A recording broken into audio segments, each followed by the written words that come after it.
tous, alors aujourd'hui j'ai reçu un colis qui n'est autre que un petit multimètre assez spécial que j'ai commandé sur eBay, qui vient donc de Hong Kong. Alors, oui, bon, on a le petit code barre, hein. Et puis ouais, c'est écrit en chinois derrière. Voilà. Donc on va l'ouvrir et puis on va faire un unboxing vite fait. Et je vais le tester, j'espère qu'il marche. J'espère que je ne me suis pas fait arnaquer. Enfin bref, voilà, on va le tester.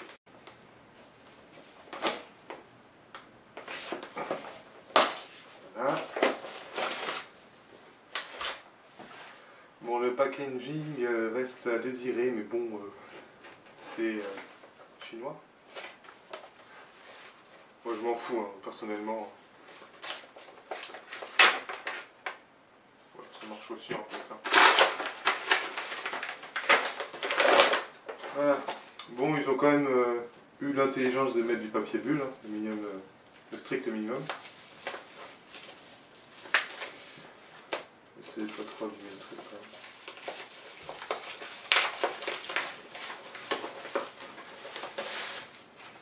même. Avec un papier, multimètre, quantité 1.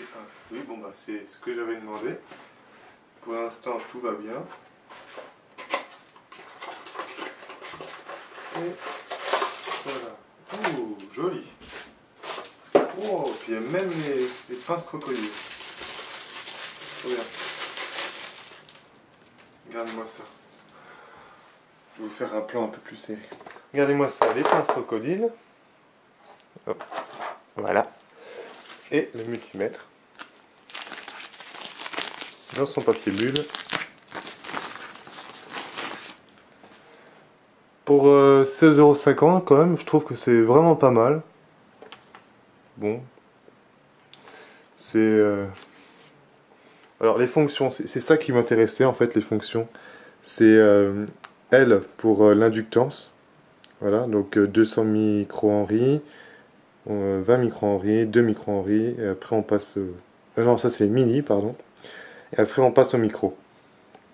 Voilà. Et on va jusqu'au nano, tiens. Ah, c'est... Waouh, trop bien. On a aussi pour tester le HFE d'un transistor. Donc je crois que c'est en rapport avec le gain, un truc d'un genre.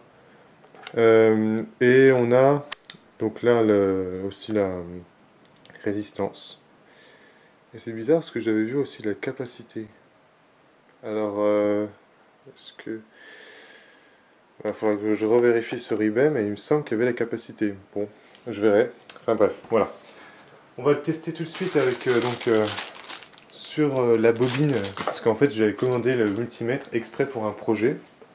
Ce projet étant de faire une station avec une bobine comme ça, appelée flat coil en anglais, qui va émettre un champ électromagnétique comment dire, oscillant à peu près 100 kHz pour émettre donc ce champ et le recevoir avec une autre bobine qui sera posée dessus. Et en fait, avec le courant qui va être dans la petite bobine, donc qui sera posée dessus, je vais pouvoir recharger une batterie. Et avec cette batterie, il y aura un port USB dessus, avec le régulateur et tout le bordel qui va avec. Et je pourrai recharger mon portable. En fait, c'est une batterie qui se recharge sans fil, que je mettrai tous les soirs sur sa plateforme. Et le matin, je la prends comme ça, le soir, vu que j'ai vraiment plus de batterie dans mon téléphone, c'est vraiment très très chiant. J'aurai quand même une batterie en rab pour recharger dans le bus ou pendant les cours. Donc on va le tester. Donc apparemment, il devrait y avoir un bloc de pile. Je vais voir ça, parce que si j'appuie sur Power, là, ça marche pas. Pas encore. Voilà. Donc, oh putain, ouais. C'est bon. Déjà l'autocollant qui est en train de se barrer. Made in China. Faut que je l'enlève de sa cosse. Bon, vous savez quoi, je vais éteindre le caméscope et puis je reviens quand j'ai mis la batterie. Que la pile 9 volts que j'avais est apparemment morte. Donc on va prendre la grosse alime et on va la mettre sous 9 volts. On va l'alimenter comme ça. Alors, DC Power Supply. Non, ça c'est... Voilà. 9 volts. Allez, c'est parti. Voilà, donc j'ai branché et c'est bon. Bon, l'affichage est vraiment super. Personnellement, j'adore. Un petit zoom peut-être, je sais pas. Oui. Comme ça. Voilà. Donc des sondes normales. Hein.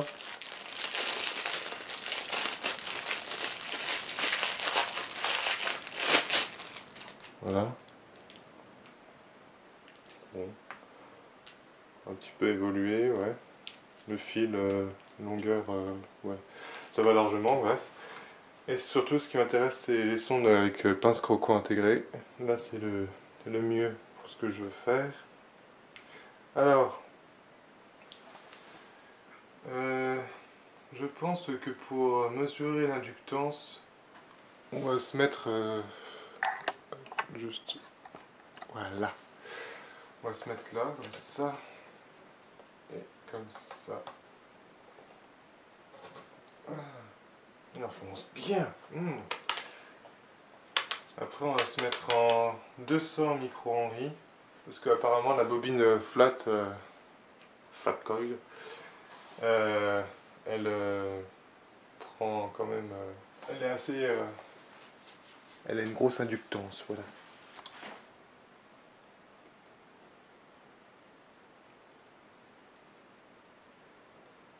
Je sais absolument pas si je l'ai bien branché, le truc, on verra bien. Un truc qui s'affiche. Alors, ça se stabilise à...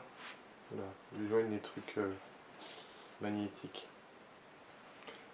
Ça se stabilise. Alors la bobine est branchée là. Putain, le truc il serre à fond quoi. On s'est stabilisé à 0,5. Si je descends. Ok, on est plutôt à 0,38. Si je descends encore. 351. Ouais, si tu veux. Je descends encore. Ok. Ouais. Eh bah, si tu veux. Bon, je vais peut-être descendre un peu trop. Donc, hold, c'est pour refaire une capture en fait. Donc, ah bah, je vois qu'il faudra que je retourne l'image. Ouais. Bon. Donc, on est à 349. Je sais pas si 0. Ouais, c'est plutôt 0,349 millihenry. Donc, maintenant que j'ai ma valeur ici, je vais pouvoir faire des calculs théoriques sur mon circuit. Et c'est là que ça va devenir vraiment super cool et je vais pouvoir enfin finir mon projet. Voilà, c'était une petite présentation du multimètre que je viens de recevoir depuis Hong Kong, qui a fait donc, je sais pas combien il y a de distance entre Hong Kong et la France. Il faudrait que je m'amuse à calculer. Enfin bref, je le mets sur la vidéo maintenant. Et donc voilà. Voilà. À la prochaine pour une nouvelle vidéo.